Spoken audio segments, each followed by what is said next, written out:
तो भाई लोग, जैसा कि मैंने पिछले वीडियो में बताया था कि मैं वेनम और कार्नेज की कंपैरिजन को लेकर एक वीडियो लेकर आऊंगा। तो लो भाई लोग, ये आ गई है वो वीडियो। इस वीडियो में हम वेनम और कार्नेज का साइड बाय साइड कंपैरिजन करेंगे और देखेंगे कि कौन इन दोनों में से सबसे ज्यादा बेस्ट है और सबसे ज्यादा स्ट्रॉन्गर है। और वीडियो को एंड तक जरूर देखना, क्योंकि इस वीडियो के एंड में मैं बताने वाला हूँ कि वेनम और कार्नेज के अलावा ऐसा कौन सा सिम्बियोट है जो कि इन दोनों से भी ज्यादा स्ट्रॉन्गर है, जो कि हम लोग को ऑलरेडी वेनम की मूवीज और ट्रेलर्स में दिख चुका है। तो भाई लोग, बिना टाइम वेस्ट किए वीडियो को स्टार्ट करते हैं।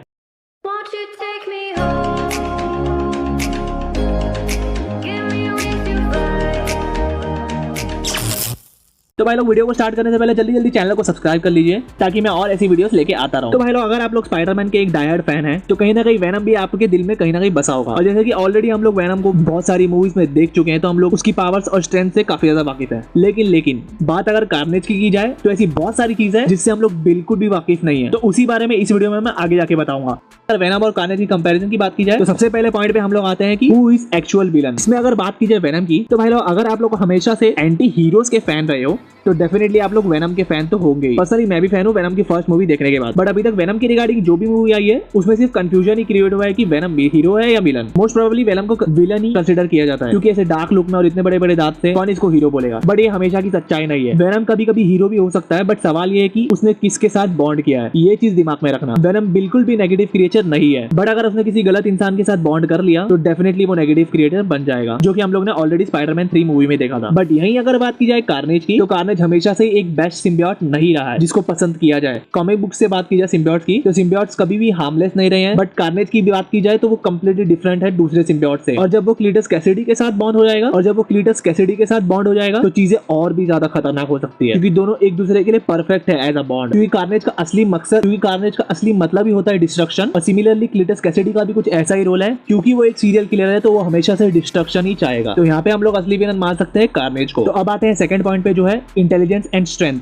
देखो, कार्नेज भले से ही ज्यादा पावरफुल हो, बट वेनम के पास एक चीज है जो कि कार्नेज के पास बिल्कुल नहीं है, वो है इंटेलिजेंस। इंटेलिजेंस के मामले में वेनम ज्यादा आगे, क्योंकि कार्नेज हमेशा से ही बहुत सारा खून और डिस्ट्रक्शन ही पसंद करता था, क्योंकि कैसिडी लिटरली एक पागल इंसान है। बट वेनम उससे बिल्कुल डिफरेंट है, सिर्फ और सिर्फ इस वजह से क्योंकि उसका होस्ट है एडी ब्रूक। एडी ब्रूक क्योंकि एक रिपोर्टर है तो वो दिमाग से ज्यादा काम लेता है। इसी वजह से वेनम एक स्मार्टर सिम्बियोट है और कार्नेज एक डिस्ट्रक्टिव सिम्बियोट है। और कॉमिक बुक्स में बहुत सारी फाइट्स में वेनम इसी वजह से जीता है, क्योंकि उसने अपने इंटेलिजेंस और टेक्टफुल माइंड का ज्यादा यूज किया। कार्नेज का कत्लेआम बचाना भले ही स्ट्रेंथ हो सकता है उसका, बट स्ट्रेंथ इंटेलिजेंस के आगे कुछ नहीं होती। अब बात करते हैं नेक्स्ट पॉइंट की, जो है कनेक्शन विद देयर होस्ट। देखो, ये तो हमें पता चल गया है कि कैसिडी और carnage one of the best bond है एज अ सिम्बियोट रेस। अगर बात की जाए तो it is a match made in hell. उन दोनों के माइंडसेट इतने ज्यादा मिलते जुलते हैं कि वो दोनों एक दूसरे से अलग भी हो जाए तो भी उनका मकसद घातक ही होगा। बट अगर बात की जाए वेनम की, तो वेनम और एडी ब्रूक दोनों के दोनों एक दूसरे से बिल्कुल डिफरेंट हैं। वो दोनों कार्नेज को आराम से हरा सकते हैं, क्योंकि वो दोनों साथ में काम करने में बिलीव करते हैं, जो कि ऑलरेडी हम लोग ने Venom let there be Carnage में देखा। और वेनम की एक और मोस्ट इंपॉर्टेंट बात पे गौर किया जाए तो वेनम को हम लोग हमेशा से बोलते हुए देखते हैं कि वी आर वेनम। बट अगर कार्नेज की बात की जाए तो कार्नेज का केस बिल्कुल डिफरेंट है। कार्नेज हमेशा से अपने आप को इंट्रोड्यूस किया है आई एम कार्नेज बोलकर ही। तो ये चीज है जो कार्नेज और वेनम को एक दूसरे से डिफरेंशिएट करती है।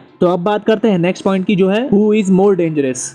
नो डाउट इसका आंसर बिल्कुल सिंपल है कि कार्नेज ही बहुत ज्यादा डेंजरस है और पावरफुल है, क्योंकि सिम्बियोट की हमेशा से एक प्रथा रही है कि जो भी सिम्बियोट सबसे न्यूएस्ट इनकारनेशन होगा वो सिम्बियोट प्रीवियस सिम्बियोट से ज्यादा पावरफुल होता है। तो सिमिलरली कार्नेज जो है वो वेनम का इनकारनेशन है, तो वो वेनम से भी ज्यादा पावरफुल है। और एक सबसे ज्यादा डरावनी चीज है कार्नेज की कि उसे बिल्कुल भी परवाह नहीं है, उसके सामने कोई भी हो वो हर चीज को खत्म कर देता है। और यही सोच कहीं ना कहीं मिलती है क्लीटस कैसिडी से भी, क्योंकि क्लीटस कैसिडी की बात की जाए और उसके बैकग्राउंड की बात की जाए तो वो इतना ज्यादा कोल्ड ब्लडेड था कि उसने अपनी फैमिली को भी खत्म कर दिया था, और जिस ऑर्फनेज में रहता था वो उस ऑर्फनेज को भी खत्म कर देना चाहता था। उसकी सोच में ही पागलपन था। और अब सोचो कार्नेज जैसे सिम्बियोट से जुड़ने के बाद उन दोनों के इरादे मिलकर कितना ज्यादा डिस्ट्रक्शन मचाएंगे, ये तो हमें मूवी में ही देखने मिलने वाला है। अब आते हैं नेक्स्ट पॉइंट पे, जो है who can live without their host. तो इसका आंसर बिल्कुल सिंपल है, वेनम। क्योंकि वेनम की हमेशा से हिस्ट्री रही है कि वो खुद से फॉर्म हो सकता है। एक बार तो वो अपनी जबान से रिफॉर्म हो गया था, जो कि हम लोग ने ऑलरेडी मूवीज में देखा कि वेनम खुद से जाके अपने होस्ट से कनेक्ट हो जाता है। बट अगर बात करें कार्नेज की, जो जिस डिस्ट्रक्शन तक कार्नेज पहुंचा है वो सिर्फ और सिर्फ पहुंचा है क्लीटस कैसिडी की वजह से, क्योंकि क्लीटस कैसिडी की सोच ही ऐसी थी। वो उतना खतरनाक क्लीटस कैसिडी से जुड़ने के बाद ही बना। बट अगर वेनम की बात की जाए तो वेनम अपने होस्ट के बिना भी उतना पावरफुल है जितना कि वो अपने होस्ट से जुड़ने के बाद था। इन शॉर्ट, वेनम एक इंडिपेंडेंट सिम्बियोट है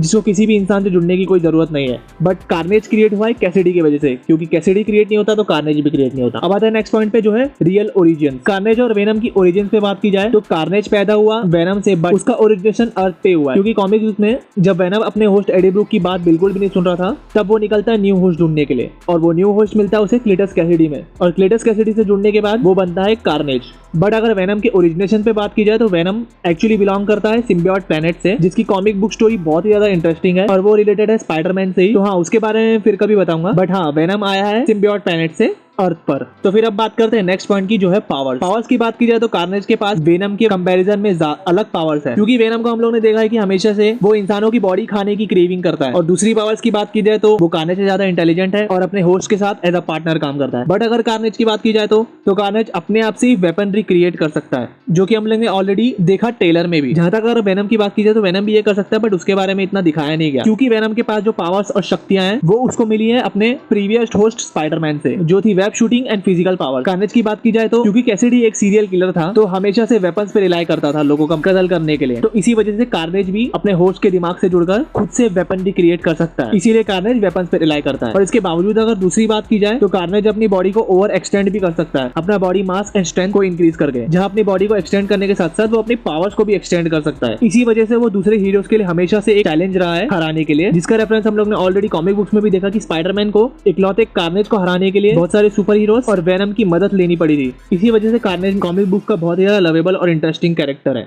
यही बात करें वेनम की, तो वेनम के पास एक सबसे अच्छी चीज है तो वो है उसका एक क्लासिक लुक। बल्कि कार्नेज का जो लुक है वो थोड़ा सा दानव जैसा लगता है, बट वेनम का लुक थोड़ा शाइनी और प्लेन है, और डेफिनेटली कार्नेज से ज्यादा बेहतर है। अगर आप लोगों को एक ऑब्वियस रीजन चाहिए जिससे आप लोग जान सको कि वेनम और कार्नेज में से कौन ज्यादा बेहतर है, तो वो क्लियर वेनम ही है, क्योंकि आफ्टर ऑल कार्नेज बना ही वेनम के वजह से। अगर वेनम नहीं होता तो कार्नेज भी नहीं होता। कार्नेज पावरफुल सिर्फ इसी वजह से क्योंकि वो वेनम का ऑफस्प्रिंग है, क्योंकि सिम्बियोट्स में ऑफस्प्रिंग ज्यादा पावरफुल होते हैं। अब बात करते हैं पूरी वीडियो के मेन पॉइंट की, जो है who is stronger than venom and carnage. तो इसका सीधा सीधा आंसर है टॉक्सिन, जो कि कार्नेज का ही इनकारनेशन है। क्योंकि कार्नेज वेनम का ऑफस्प्रिंग था तो वो वेनम से ज्यादा पावरफुल था, तो अब ये टॉक्सिन जो है वो कार्नेज का ऑफस्प्रिंग है, तो अब वो कार्नेज और वेनम दोनों से ज्यादा पावरफुल है। और ये जो टॉक्सिन है इसका रेफरेंस हम लोग ऑलरेडी वेनम मूवीज और जो लेटेस्ट ट्रेलर है उसमें भी देख चुके हैं, जो था डिटेक्टिव मिलेगन, क्योंकि कॉमिक बुक्स में डिटेक्टिव मिलेगन ही टॉक्सिन बनता है आगे जाके। तो शायद इस मूवी में कुछ अलग ही ट्विस्ट देखने मिले, जहां हम लोग को एंड में वेनम और कार्नेज का एक खतरनाक ओपोनेंट मिले जो है टॉक्सिन। सिमिलरली कॉमिक बुक्स में भी वेनम और कार्नेज दोनों टॉक्सिन से डरते थे, क्योंकि टॉक्सिन जो था वो 1000th वेरिएंट था सिम्बायोट रेस का। तो भाई लोग, अगर आपको ये वीडियो अच्छी लगी तो लाइक जरूर करना, और मैं ऐसी इंटरेस्टिंग वीडियोस और भी लेके आता रहूंगा। तो भाई लोग, अगर आपको वेनम का ट्रेलर ब्रेकडाउन देखना है तो ये वाली वीडियो क्लिक कर दीजिए, इसमें भी मैंने बहुत सारी डिटेल्स शेयर की है। तो भाई लोग, मिलता हूँ मेरी नेक्स्ट वीडियो में, तब तक के लिए टेक केयर,